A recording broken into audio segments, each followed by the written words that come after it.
For Bitr Salat, do I have to say Allahu Akbar and raise hands and then recite Dua Kunut, or just recite Dua Kunut without saying Allahu Akbar and raising hands?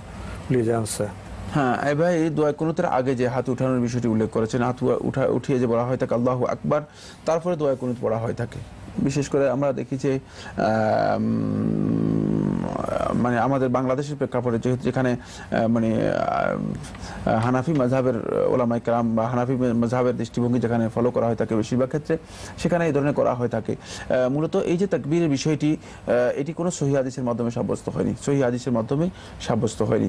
সুতরাং মানে আপনি যদি মানে দোয়া কুনুত পড়তে চান, দোয়া কুনুত এর জন্য তাকবীর দেওয়া শর্ত নয়, দোয়া কুনুতের জন্য তাকবীর দেওয়া শর্ত নয়, তাকবীর ছাড়াই আপনি দোয়া কুনুত পড়তে পারেন। তারপরে দোয়া কুনুত মূলত রাসূলুল্লাহ সাল্লাল্লাহু আলাইহি ওয়াসাল্লাম আব্দুল্লাহ ইবনে উমর রাদিয়াল্লাহু তাআলা বর্ণিত হাদিসের মধ্যে রয়েছে যে রাসূলুল্লাহ সাল্লাল্লাহু আলাইহি ওয়াসাল্লাম রুকুর আগেও পড়েছেন, রুকুর পরেও পড়েছেন, রুকুর আগেও পড়েছেন, রুকুর পরেও পড়েছেন। রুকুর পরেও আপনি পড়তে পারেন, রুকুর আগেও পড়তে পারেন। এই ক্ষেত্রে দোয়া কুনুতের আগে মানে তাকবীর দেয়া অথবা হাত উঠিয়ে তাকবীর দেওয়ার বিষয়টি বিভিন্ন ইজতিহাদের মধ্যে এসেছে। ইজতিহাদের মধ্যে আসলেও মূলত একেবারেই মানে বিশুদ্ধ কোনো সনদে এটি সাব্যস্ত হয়নি। সুতরাং এটি না করাটাই উত্তম, যেহেতু সুন্নাহ দ্বারা এভাবে আমল সাব্যস্ত হয়নি। তো এসব করার কারণে কি নামাজের কোনো ক্ষতি হবে? ইজতিহাদ, যেহেতু নামাজের কোনো ক্ষতি হবে না, কোনো ইজতিহাদের কারণে আমাদের যেহেতু আমরা রাসূলুল্লাহ সাল্লাল্লাহু আলাইহি ওয়াসাল্লামের সালাত আদায় করতে চাই, যেহেতু আমরা সুন্নাহর অনুসরণ করতে চাই, সেক্ষেত্রে আমাদেরকে সুন্নাহর অনুসরণ করাটাই হচ্ছে উত্তম, এবং সেক্ষেত্রে সুন্নাহ জেনে নেওয়ার বিষয় রয়েছে।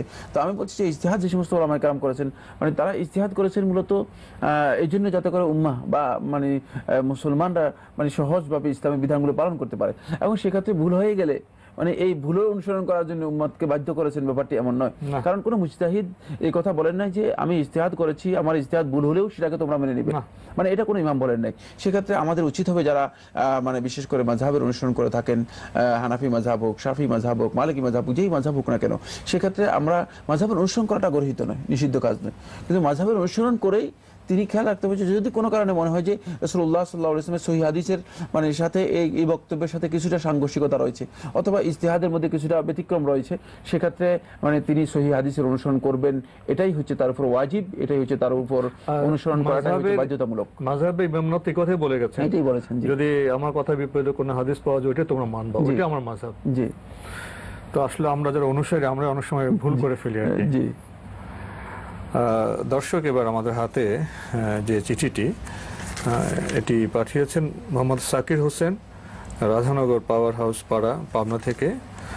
আপনি লিখেছেন যারা অমুসলিম তাদেরকে কি সালাম দেওয়া যাবে? অমুসলিমদেরকে সালাম দেওয়া যাবে কিনা? অমুসলিমদেরকে সালাম দেওয়া যাবে না। সরাসরি আপনি অমুসলিম যারা আছে তাদেরকে সালাম দিয়ে শুরু করতে পারবেন না। আপনি আসসালামু আলাইকুম ওয়া রাহমাতুল্লাহ, কারণ এটা হচ্ছে তাহিয়াতুল ইসলাম, ইসলামের অভিবাদন। এবং ইসলাম এই তাহিয়াটা, এই যে অভিবাদনটুকু রয়েছে বা ইসলামের যে মানে এই মানে বক্তব্যটুকু রয়েছে, এর মধ্যে মূলত মানে আল্লাহ সুবহানাহু ওয়া তাআলা এই অভিবাদনের মধ্যে একটা গুরুত্বপূর্ণ দোয়া রেখে দিয়েছেন। সেই দোয়াটুকু হচ্ছে যে আসসালামু আলাইকুম, যে তোমার উপর আল্লাহ রাব্বুল আলামিনের পক্ষ থেকে সালাম বা শান্তি বর্ষিত হোক। সুতরাং এই জন্য এটি দিয়ে কোনো অমুসলিমকে শুরু করা যাবে না। কিন্তু যদি কোনো অমুসলিম আপনাকে তাদের পক্ষ থেকে সালাম দেয়, মানে যেমন কোনো মুসলিম আপনাকে দেখে বলে আসসালামু আলাইকুম, তখন আপনার জন্য এই সালামের উত্তর দেওয়া মানে জায়েজ, এবং সে উত্তর দেবেন আপনি। সেটা হচ্ছে আপনি তখন বলবেন ওয়া আলাইকুম, মানে তোমার উপরে সালাম বর্ষিত হোক, আপনি ওয়া আলাইকুম এতটুকু বলতে পারবেন। আর যদি কোনো মুসলিম তাদের ভাষায় মানে তাদের যে অভিবাদন আছে, যেমন প্রত্যেকটা ধর্মের মধ্যেই কম বেশি তাদের বিভিন্ন অভিবাদন রয়েছে, বিভিন্ন বক্তব্য রয়েছে, তাদের ভাষায় যদি তারা আপনাকে অভিবাদন দেয়, তাহলে আপনি মানে তাদেরকে কিভাবে সেটা উত্তর দিবেন? আপনি তাদেরকে কি তাদের ওই ভাষায় উত্তর দিবেন, নাকি আপনি তাদেরকে মানে আপনার যে সালাম রয়েছে সে সালামে উত্তর দিবেন? এই ব্যাপারে উলামায়ে কেরামের বক্তব্য হচ্ছে এটাই যে যদি তারা মানে তাদের ভাষায় আপনাকে অভিবাদন করে, তখন আপনি তাদের যে ভাষা রয়েছে সে ভাষায় তাদেরকে মানে সে শুধু রিপিট করবেন, মানে তাদেরকে গুড মর্নিং, হ্যাঁ গুড মর্নিং, হ্যাঁ কেবল নমস্কার, জি নমস্কার, তো সেই ক্ষেত্রে মানে আপনি ইসলামের যে অভিবাদন আছে সেই অভিবাদন দেওয়ার আপনার প্রয়োজন নেই।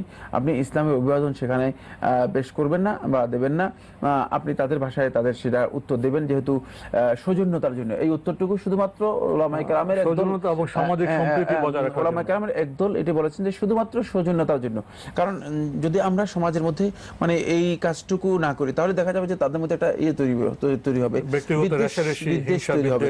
এবং সেই বিদ্বেষটা এমন হবে যে বলবে যে আমি তাকে অভিবাদন জানালাম, আমি তাকে স্বাগত জানালাম, আমি তাকে একটা মানে ভালো কথা বললাম, কিন্তু সে কিছুই মানে আমাকে করলো না, মানে আমাকে মানে উত্তর দিল না, কোনো ধরনের রেসপন্ড করলো না। হ্যাঁ, মানে কোনো ধরনের এই কাজটুকু যাতে না হয়ে থাকে বা এই উপলব্ধি যদি তৈরি হয়, তাহলে এর মাধ্যমে আসলে বিদ্বেষ তৈরি হবে। এই কারণে মূলত একদল উলামায়ে কেরাম বলেছেন যে না, শুধুমাত্র আপনি ততটুকু বলবেন। যেহেতু রাসূলুল্লাহ সাল্লাল্লাহু আলাইহি ওয়াসাল্লামের সময় দেখা যেত ইহুদি যারা আছে, হাদিসের মধ্যে এসেছে রাসূলুল্লাহ সাল্লাল্লাহু আলাইহি ওয়াসাল্লামের কাছে এসে বলে আসসালামু আলাইকুম, রাসূলুল্লাহ সাল্লাল্লাহু আলাইহি ওয়াসাল্লামকে বলতো আসসালামু আলাইকুম, মানে আপনার মৃত্যু হোক। রাসূলুল্লাহ সাল্লাল্লাহু আলাইহি ওয়াসাল্লাম মানে শুনেও না শুনে ভান করতেন, মানে আসসালামকে তারা বিকৃত করতো, মানে সালামকে বিকৃত করার চেষ্টা করতো। তখন রাসূলুল্লাহ সাল্লাল্লাহু আলাইহি ওয়াসাল্লাম উত্তর দিতেন কি, ওয়া আলাইকুম, মানে তোমাদেরও মৃত্যু হোক। রাসূলুল্লাহ সাল্লাল্লাহু আলাইহি ওয়াসাল্লাম তোমরা যেটা